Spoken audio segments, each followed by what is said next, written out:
नमस्कार बंधुगण।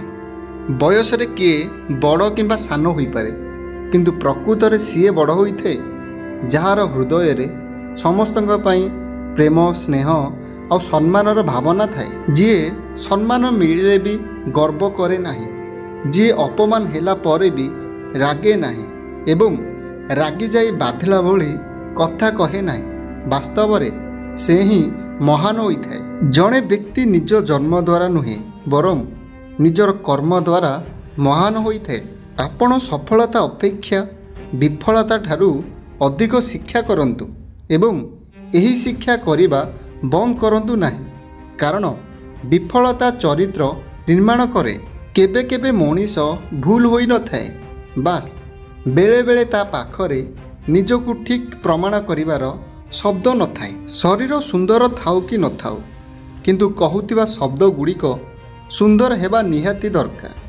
काहेकि ना लोक चेहरा को भूली जाती किंतु कहितिबा कई पद कथा मन भीतर बसा बांधी रही थाए। सत्य रे थिले तपस्यार आवश्यकता नाही, मन पवित्र थिले तीर्थर आवश्यकता नाही, सजन थिले अन्य गुणर आवश्यकता नाही, नियम मानुथिले औषधर आवश्यकता नाही, विद्या थिले अन्य धनर आवश्यकता नाही, लज्जा थिले भूषणर आवश्यकता नाही, क्षमा गुण थिले कवचर आवश्यकता नाही, मित्र थिले अन्य सखार आवश्यकता नाही, क्रोध थिले अन्य शत्रुर आवश्यकता नाही, दुर्जन थिले सर्प अधिक कौन करि पारिबो, प्रिय सहित विच्छेद हेले यौवनर फल कौन हेबो, उच्च शिक्षार लाभ कले जदि चरित्र ठीक न थाए, सुंदर स्त्री विवाह कले लाभ कौन हेबो जदि नीति कलह सृष्टि हुए। पिठी सबुबले मजबूत रखिबाकू चेष्टा कर, काहेकि ना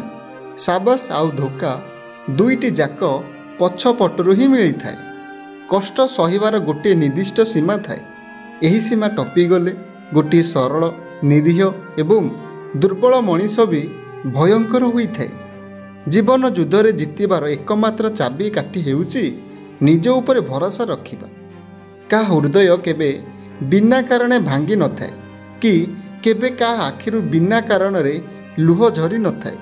हृदय भांगिबा आउ आखिरु लुह झरिबा पछरे सबुबेले निजर लोकंकर हाथ थाए। से जीवनर किछि मूल्य न थाए जदि अन्यर उपकार न आसे, से रूपर किछि मूल्य न थाए जदि गुण न थाए, से विद्यार किछि मूल्य न थाए जदि विनम्रता थाए, से अस्थिर किछि मूल्य न थाए जदि मनरे साहस न थाए, से खाद्यर किछि मूल्य भी न थाए जदि पेटर भोक न थाए, से धनर किछि मूल्य ही न थाए जदि कहार साहाय्य न आसे।